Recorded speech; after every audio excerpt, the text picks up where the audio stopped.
Right, okay. Now this is about cancer. There seem to be so many people getting cancers now, and there are many different reasons.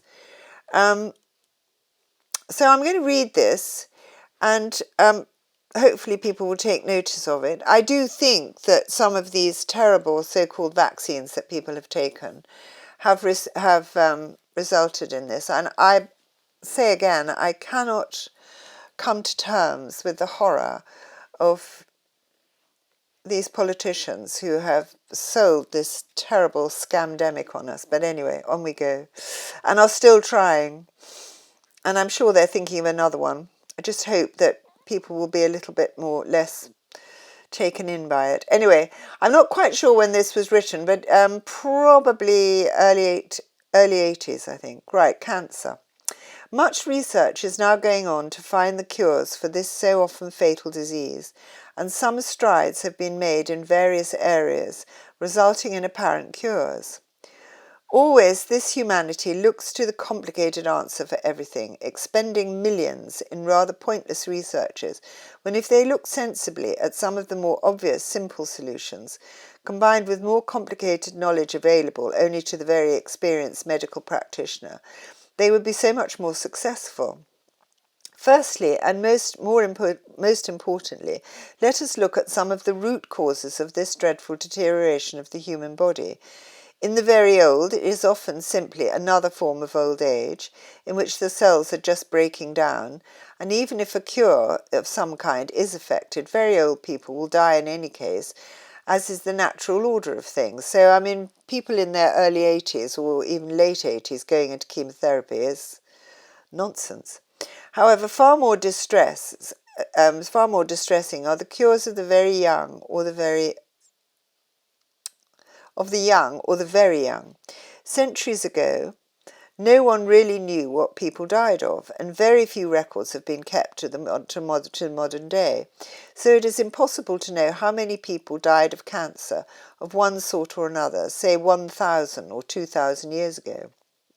One thing is important, and that is the full realization that as more and more children are born, and more of all races moving around the world, marrying together and producing children, all sorts of humanities of an entirely new and not always desirable sort result. We shall give another chapter about this vexing subject, because it is one of very many ways which humanity slowly destroys itself in a world pulsating with life, unless a message such as this reaches them in time and is taken seriously by all the various governments, not to mention the people themselves. The result is people who have very strange bodies that are a mixture of perhaps 10 or 12 entirely different sorts of races, all mixed up together. They often develop complete cell failure, sometimes in infancy, and more often in late teens or early 20s. For these unfortunate people, there really can be very little hope of a cure. They simply are created wrongly in the first place, and the construction of their bodies starts to break down. Another cause is food from the earliest infancy, to which the sufferer is unknown to him or herself, and their parents from birth totally allergic. And until all newborn babies are tested for allergy to all manner of different types of foods, children who are unfortunate will, as they grow older, develop all manner of different ailments, which very often makes them much less intelligent, slower moving, and prone to all manner of depressions, and in some cases not only cancer but arthritic conditions that actually destroy and disfigure their bones altogether. We feel that this very early testing of every child born could result in better health, coupled also with greater general understanding of how to eat sensibly and healthily. In the case of cancer, the prevention is always better than the cure. Much space is now being given to cervical cancers in young and middle-aged women who are too young to have finished their lives but die of this distressing disease. One must look back once more to the creation of man himself, and this is what a great deal of the chapters will be about. Man belongs in large family clans, and the old religious instruction that girls should remain virgins until their marriage was not so very stupid or without grounds for really serious consideration. Even in this day and age, all too many young people do not realize how the birth of a new infant works, and all the complicated natural processes that are there to protect an unborn infant, and make him or her stronger and healthier. Girls who at a very early age allow themselves to be impregnated by the sperm of many and various different males do not realize that it does what it does to them. Everybody knows that the female egg is impregnated with a male sperm and then develops into an infant, but they do not seem to realize fully why there are so many sperm and the juices that surround them flooding into the body of a future mother. In a healthy marriage, that is to say, between two people who are right together, and whose bodies are rightly matched together, and who intend to bring a healthy family into the world, the male semen entering into the various parts of the vagina and other vital parts of the woman's reproductive tract helps to prepare these organs for birth that will come later. A male sperm is an electrically charged piece of living tissue, and if all manner of different types of sorts of sperm and semen flood into the body of a young woman, far from preparing the woman's body for future birth, it helps to destroy it and sets up terrible and dreadful troubles for the future. All nature is the same. It will only work in a certain way, and if human beings in ignorance and defiance of the basic rules simply and if they ignore all advice given to them over many centuries, they simply destroy themselves in the end. Sadly, also with the increase in people of all sorts and types marrying together, you have all sorts of differently created people, and then it becomes essential that some sort of knowledge is given to them. Even the most chaste girl who marries a man whose basic electrical system is violently opposed to her runs the risk of dying of cervical cancer after a few years, even if her children are apparently healthy and do not contract the disease. Her husband's semen, constantly trying to do its work in her body, powered quite differently to his, will cause trouble in the end, not to mention the fact that people who are not powered in the same way do not produce healthy children either, and they too run the risk of all sorts of cancer breakdown during disease like leukemia and others well known to doctors of today. Also, people don't get on so well. Urgently, there needs to be done all manner of simple research which will not only help people to realize that health, happiness, and the entire future of this planet's people depends upon the real understanding of how nature and creation of man works. Everyone knows how many cancer victims suffer almost more than from the large doses of radiation given to them in various ways. Sometimes this kills cancer cells and brings about some sort of cure, but also too often it makes the unfortunate person very ill, and he or she would almost have been better off to die quietly without these drastic treatments. I mean, chemotherapy is also a horror, although they're coming up with some slightly better things now. Many people who are taken into hospital and given drastic doses of radiation would be healed if they were given one very simple thing: water. The most important thing that no one ever seems to think about is the construction of the body itself, which is almost always 75% water, not only in the blood, but in the tissues of every sort. The bone, the skin, and in fact throughout the whole body. All too few people drink enough water unsullied by coffee, tea, alcohol, milk, or whatever taste people have grown to like in the modern world, with so many different foods and tastes thrown at them wherever they look. A complete rest in a hospital of the future, with the instruction to eat nothing whatsoever for as much as a week, but no longer, and during this time to constantly drink water, either cold or warmed, and to have their blood and urine tested each day. This would produce dramatic cures in many apparently very sick people. As we have said, food allergies of all and various sorts cause many different types of cancer. Tea drunk all the time and very strong, not to mention coffee, the internal brown liquid, always at the elbow of so many people who do boring jobs or who have boring lives, has much to answer for in the cause of stomach cancers. Tea and coffee are pleasant enough, but in moderation only, as they are very strong drugs, both of them. They destroy tissues, change the constitution of the blood, and impair health, if not drunk in strict moderation and only at certain times. We hope that perhaps in 100 years' time there will be many hospitals all over the civilized world which are not there to heal the sick but to give sanctuary to the healthy and prevent them from getting sick in the first place. In other words, a sort of health farm which will help people brimming with health right up into old age. People of today very rarely, it seems to us, who watch the living but live on the other's structure, rarely enjoy their lives, even the wealthy. Somebody, Louis Theroux, said that she'd met lots of rich and famous people and they were all lonely, what was it? Lonely, sinister and dark. Twisted and dark. She wouldn't give any names.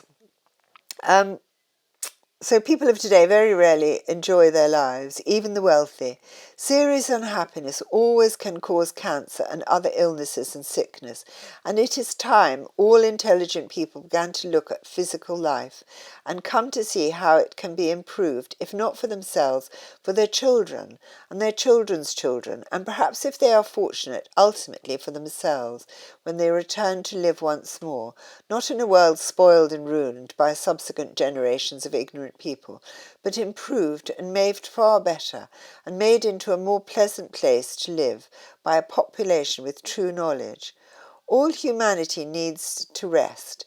Look at the average working man of the present day, who is far better off than his forefathers of 50 or 100 years ago. He rushes to work either in a fast car, which means constant concentration in case of accident, especially at high speed. All day, if he works in some sort of office, the strident tones of the telephone ringing, paperwork, meetings, and he is under attack from the moment of rising until he returns home, where he possibly has other problems to face, combined with the noise of the television. Exhausted, he falls into his bed. His weekends are little better, as he probably rushes around noisy shops with his family, or mends things around the house, or digs his garden, and generally in throughout the week there is no opportunity to rest. 6 days shall man labour, and on the 7th shall he rest, so it proclaims in the Christian Bible. And he should really rest. This is not nonsense. Even the most intelligent and knowledgeable doctors in the living physical world seem to ignore this most important fact as they hand over more pills to their complaining patients. Another cause of cancer is the cancer virus, and this is to be found mainly in dark meat such as venison, game birds that have been hung for some time, and very rare steak, liver, kidney, and birds, most especially hens, when they be battery or free range. Turkey, duck, and in fact all fowl are suspect, unless they are cooked thoroughly and cleaned before cooking. No bird should be cooked until it's washed inside and out with warm water. Actually, I pour boiling water over the outside and the inside before I cook chicken, in which 1 heaped teaspoonful of salt per pint has been added, after firstly scalding with boiling water inside. Too many restaurants and ordinary householders simply defrost fowl of all kinds, stuff it, cook it, and all too often it's not sufficiently cooked when eating. Liver and kidney of all kinds should be soaked in cold, salty water for at least 1 hour before cooking to float out as many toxins as possible.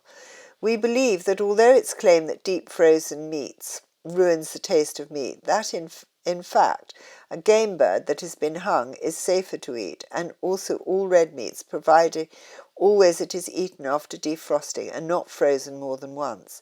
It is not only for sheer preference that people should always drink a glass of red wine with dark meats. It's far healthier and helps to aid digestion of these very indigestible foods, but minimizes the risk of infections of various kinds. Not everyone is a cancer person, which is why some people smoke heavily all their lives and do not contract any sort of cancer. It's now known that nicotine can cause cancer in some people, but not in others, just as not everyone will contract cancer if they eat contaminated meat. Only certain people will be affected. People are all different. A most important experiment should be done with the human hair. This does not apply to the hair of a Negro-type people who are black to brown to fair to red and all the varieties of colouring found in their race. Careful experiments with the strands of hair from persons known to have some sort of cancer, preferably not grey, but when it's its natural colour of youth, in something like 5,000 magnification, will reveal that there's similar irregularity in the hair of all people prone to various types of cancer. People who will never contract cancer do not have this peculiarity. We believe that once this has been proved, all children whose hair has reached the colour that it will be throughout their youth, before it loses its colour, that is to say about the age of 8, should have their hair tested, and then it should be easy to establish who among them might be prone to this disease in later years, if they are not careful. Their health should be watched constantly and help given to prolong their lives and prevent millions being wasted trying often hopelessly to heal them at some later stage. There will be a complete chapter on herbal medicine, but most important drugs for the future will be found in the leaf and root of the coffee and tea plants. All too often they extract drugs from dead, dried plant, as has been done for centuries before they had refrigeration or electricity as you have today. There is a vast difference in a living plant to that of a dried or dead one, and the drugs extracted are different altogether. There is only one way to obtain drugs, and that is from living green leaves, and this includes the coffee and tea leaves and stems, which will yield much after chopping them up into small pieces with a very sharp knife.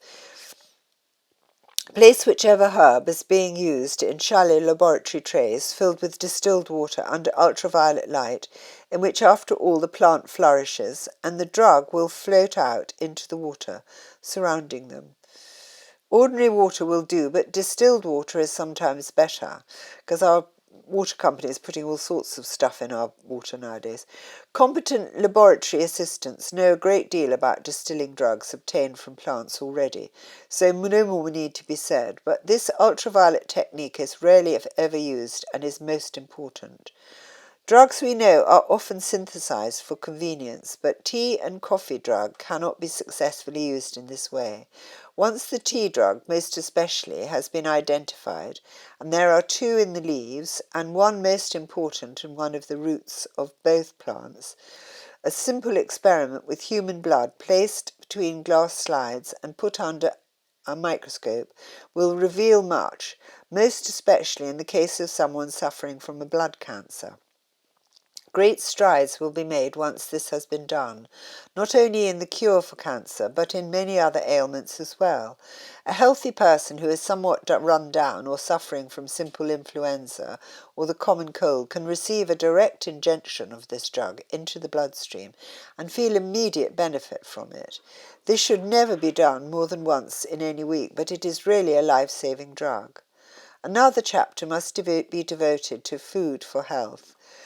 The one thing I might mention too was a friend of mine who was walking in India, and they were coming down the mountain, this whole group of people, and they were offered tea by a village somewhere in India, and it was still partially raw, I suppose. It hadn't been fermented as we do with tea leaves.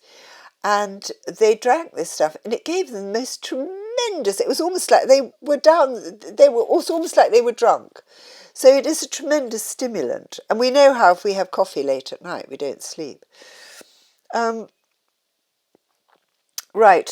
Another chapter must be devoted to food for health, but in this chapter about cancer, one cannot leave out the mention of foods which cause cancer and which help to prevent it. The simple Chinese people to this day believe firmly in the eating of green cabbage, and this is one of the most important foods for health. Believe firmly in the eating of green cabbage, and this is one of the most important foods for health that there is. Too many people still plunge the green cabbage into hot salty water, adding bicarbonate of soda and reducing it to a tasteless mush, removing pretty much any health-giving benefits. Proper preparation for any form of cabbage should be to cut or shred the cabbage into a saucepan with a tightly fitting lid with a little amount of water, in which a small amount of white vinegar can be added. I must say I never add vinegar, but I mean that's to your taste. Then a small knob of butter is mixed in and the cabbage lightly cooked. This vegetable should be eaten once daily for health by everyone. It certainly helps to prevent all sorts of blood cancers, stomach ulcers and cancers of the intestines and bowels. All too many people dislike the vegetable so much that nothing will induce them to eat it. But prepared properly and perhaps served with a squeeze of lemon juice and a dash of olive oil, personally I'm not keen on the vinegar, perhaps they could be persuaded to give it another try. Or mix it with peas or some other thing, so you've got a little mélange. Lastly, we must mention the many cancerous tumours that are hacked out of people's bodies, sometimes successfully, but all too often not. The laser beam is the future for all surgery, and this should come into another chapter, but it will make possible all sorts of surgery, which is not possible with a knife. There are certain stains that can be obtained from beetles, such as the genuine cochineal, not the artificial chemically made. And there will be found to be others, even from the common fly, horrendous as this may seem, that will dye cancerous flesh in such a way that it is not only visible under X-ray, but certain types of laser will burn away not only this dyed flesh, leaving it untouched, healthy flesh, but the dye will not touch the healthy flesh either, so that there will be a far greater chance of a complete cure. Experiments with pig flesh and the dye of cochineal beetle will also prove useful in the future. As regards the perhaps unpleasant idea of using the blood of some sort of beetle in medical research, it must be obvious that there will prove to be a connection with a beetle or a fly that lives on rotting flesh. The cochineal is another. Its blood will literally soak into a cancerous tumour, leaving untouched healthy flesh.